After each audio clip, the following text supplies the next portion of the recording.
Jemaat yang dikasihi Tuhan, firman Tuhan yang akan kita renungkan pada minggu akhir tahun gerejawi hari ini terambil dari surat 1 Korintus pasal 15 ayat 50 sampai ayatnya yang ke-58. Saya akan baca kepada kita, beginilah firman Tuhan. Saudara-saudara, inilah yang hendak kukatakan kepadamu, yaitu bahwa daging dan darah tidak mendapat bagian dalam kerajaan Allah, dan bahwa yang binasa tidak mendapat bagian dalam apa yang tidak binasa.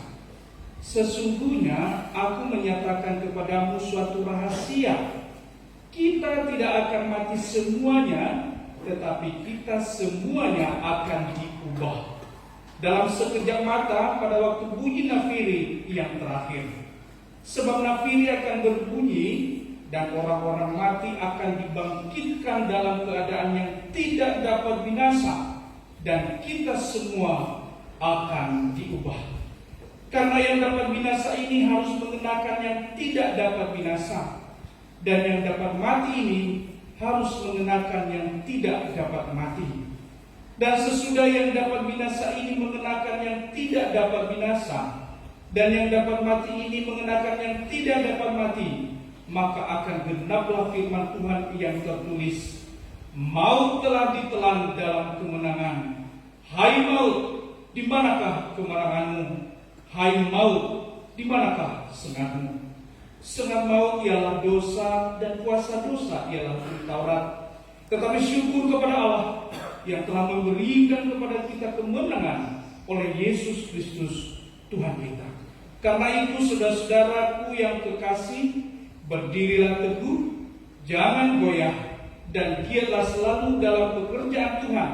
Sebab kamu tahu bahwa dalam persekutuan dengan Tuhan, jerih payahmu tidak sia-sia. Kita berdoa. Bapak Ibu dan saudara-saudari yang dikasihi Tuhan, Shalom. Yahoo. Tema renungan kita pada minggu akhir tahun atau perayaan akhir tahun gerejawi ini adalah kemenangan Kristus atas maut telah menjadi kemenangan kita. Kita baca bersama-sama 3 ya.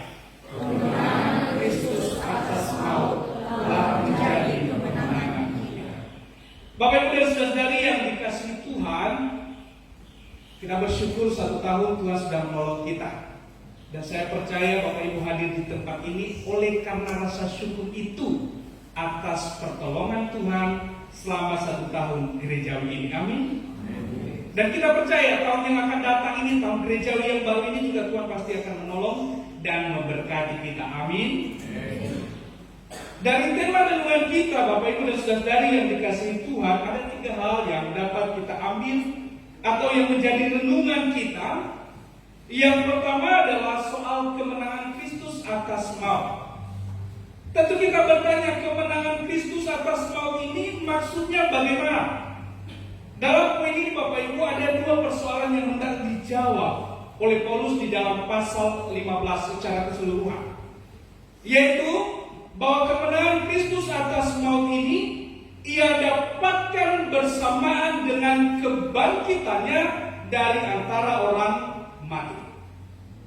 Dan persoalan ini menjadi persoalan pada saat itu, yaitu karena ada orang-orang yang tidak percaya pada kebangkitan Yesus. Orang Saduki dalam golongan Yahudi itu benar-benar mereka tidak percaya yang namanya kebangkitan orang mati, termasuk kebangkitan Yesus. Itulah nanti kemudian Paulus menjelaskan banyak hal di awal pasal 15 ini, dari ayat 4, ayat 5 sampai ayat ke-8, Paulus menjelaskan bahwa Tuhan Yesus benar-benar sudah bangkit. Ia telah menampakkan diri kepada murid-murid, bahkan suatu ketika ia pernah menampakkan diri kepada 500 orang sekaligus. Jadi bagaimana mungkin 500 orang ini akan berbohong? Ini adalah sebuah fakta bahwa Yesus Kristus benar-benar telah bangkit sebagai bukti kemenangannya atas maut. Ketika ia mati di atas kayu salib, dan di dalam pengakuan kita dikatakan ia lalu turun ke dalam kerajaan maut. Selama 3 hari ia berada di dalam kerajaan maut, Dan pada hari yang ketiga, maut itu tidak dapat menahannya, melainkan ia bangkit karena maut telah dikalahkan. Lalu kemudian orang-orang Athena, orang-orang Korintus juga bertanya, loh kalau begitu, kalau Yesus bangkit dan kemudian dikatakan bahwa nanti pada akhir zaman orang-orang akan mati, lalu muncul lagi pertanyaan mereka, lalu nanti di akhir zaman atau pada saat Yesus datang, orang-orang mati ini akan dibangkitkan dalam tubuh yang seperti apa? Itu kita bisa lihat di dalam pasal 15 ini, di dalam ayat 35. Saya baca, tetapi mungkin ada orang yang bertanya, bagaimanakah orang mati dibangkitkan?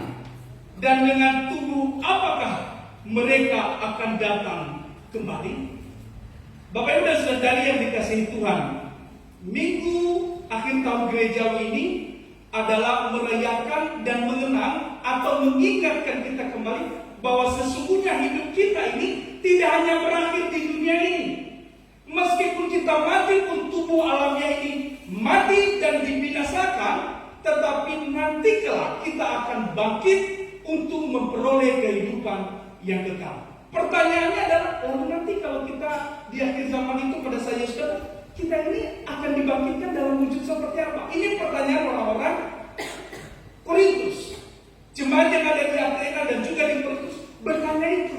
Lalu wujud kita nanti seperti apa ketika Yesus datang kedua kali? Dan ini yang dijawab oleh Paulus di dalam ayat 50 sampai ayatnya yang ke-55. Namun sebelum itu di ayat 44 terlebih dulu saya bacakan.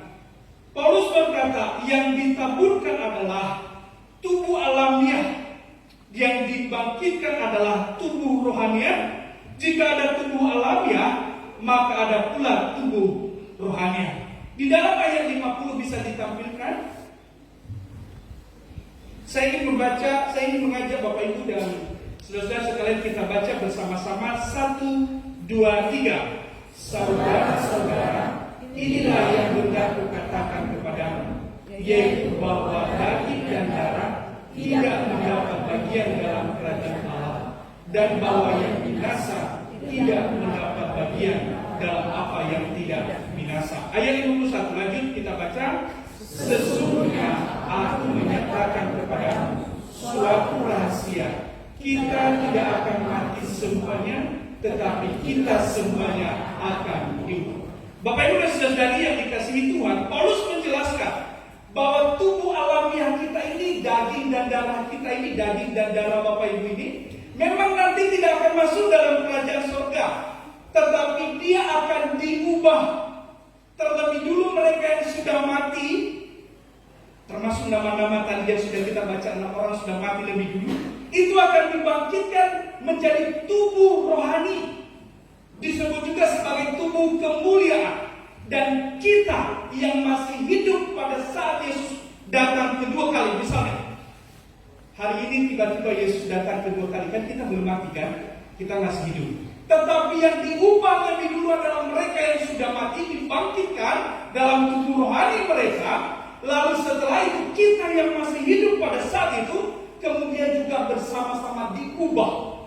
Jadi bukan tubuh kita ini lagi nanti menjadi tubuh rohani yang tidak dapat lagi binasa. Bagi yang percaya, tubuh rohani ini mendapatkan kemuliaannya untuk masuk dalam kerajaan kekal atau kehidupan kekal yang kita sebut sebagai surga. Dan mereka yang tidak percaya, yang tidak melakukan kehendak Bapa, mereka dibangkitkan untuk sementara, untuk kemudian dihakimi, dihukum, dan dibuang ke dalam neraka. Tentu kita tidak mau masuk ke dalam neraka, karena kita mau pasti untuk masuk ke dalam kerajaan surga. Amin Bapak Ibu. Amin. Ini yang pertama. Dan Paulus mengatakan bahwa kebangkitan Kristus itulah sebagai kebangkitan yang sulung menjadi dasar dan jaminan bagi kita bahwa kelak kita akan bangkit karena Yesus Kristus telah menang atas maut. Ini yang pertama. Yang kedua,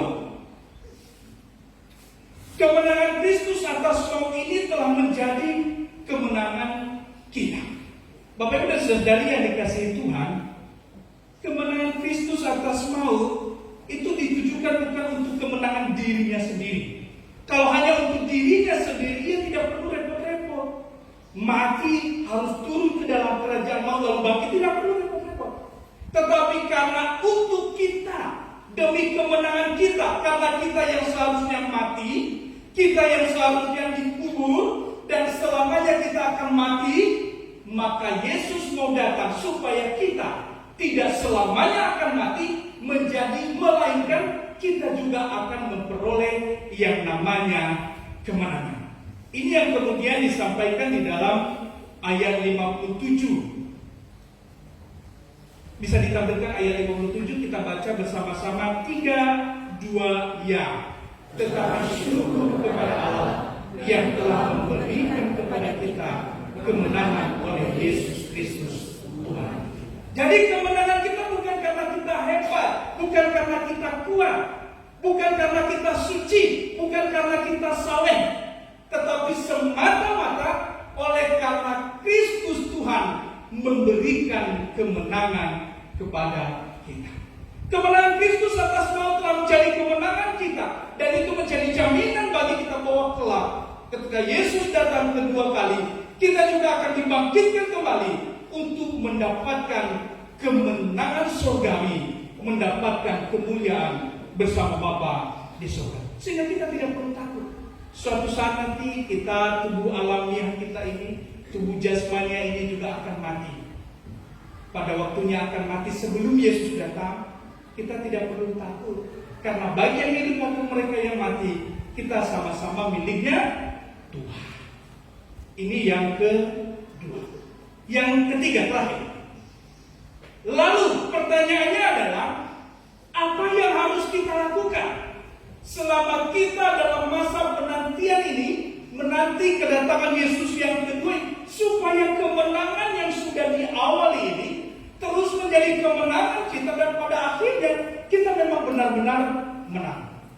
Sehingga nanti tergenapi firman Tuhan ini, bahwa kemenangan Kristus atas maut sungguh-sungguh juga menjadi kemenangan kita. Jawabannya kita bisa lihat di dalam ayat 58. Ditampilkan? Kita baca bersama-sama 3, 2, ya. Karena itu saudara-saudaraku yang terkasih, berdirilah teguh, jangan goyah, dan giatlah selalu dalam pekerjaan Tuhan, sebab kamu tahu bahwa dalam persekutuan dengan Tuhan jerih payahmu tidak sia-sia. Bapak Ibu dan Saudari yang dikasihi Tuhan, dari ayat ini ada 4 hal yang harus kita lakukan. Selama kita masih dalam masa penantian ini, masih hidup di dunia ini, dan hanya selama hidup kita punya kesempatan. Kalau sudah mati tidak ada lagi kesempatan. Yang sudah mati tinggal hanya menunggu masa kebangkitan dan Yesus datang. Kita yang masih hidup masih selalu punya kesempatan untuk setia kepada Tuhan. Apa kata kuncinya di dalam ayat 58 ini? Ada 4. Yang pertama adalah kita diminta supaya kita tetap berdiri teguh, setia dalam iman. Saya percaya Bapak Ibu akan tetap setia kepada Tuhan. Amin. Yang kedua, jangan goyah. Apapun yang terjadi, pergumulan apapun yang menimpa kita, sakit, penyakit, disakiti orang, apapun, kita jangan goyah. Yang ketiga, giat selalu dalam pekerjaan Tuhan. Nah, giat selalu dalam pekerjaan Tuhan ini termasuk dalam bagaimana kita melayani Tuhan dengan sebaik-baiknya di berbagai profesi yang Tuhan berikan kepada kita. Jangan nanti katakan, waduh Pak Pendeta, saya tidak bisa bekerja dalam pekerjaan Tuhan karena saya bukan pelayan Tuhan, saya bukan pendeta, saya bukan satuan yang itu, saya bukan singa. Tidak. Apapun yang engkau perbuat, perbuatlah seperti untuk Tuhan dan bukan untuk manusia. Itu adalah pelayananmu sepanjang hidupmu yang diberikan Tuhan kepadamu. Yang keempat, giat bersekutu dengan Tuhan. Jadi yang kita lakukan hari ini adalah bagian dari persekutuan kita dengan Tuhan. Bersamaan dengan itu kita juga bersekutu dengan saudara seiman kita untuk saling menguatkan di dalam Tuhan. Ini yang harus kita lakukan. Sehingga kita percaya yang dikatakan di dalam 58C, sebab engkau tahu bahwa dalam persekutuan dengan Tuhan jerih payahmu tidak sia-sia. Kita percaya Bapak Ibu, apa yang kita lakukan selama hidup ini dalam masa penantian ini tidak akan pernah sia-sia. Amin. Kelak kita akan masuk ke dalam surga. Tuhan Yesus memberkati. Ayat hafalan ayat 57 kita baca bersama-sama 3, 2 yang. Tetapi syukur kepada Allah yang telah memberi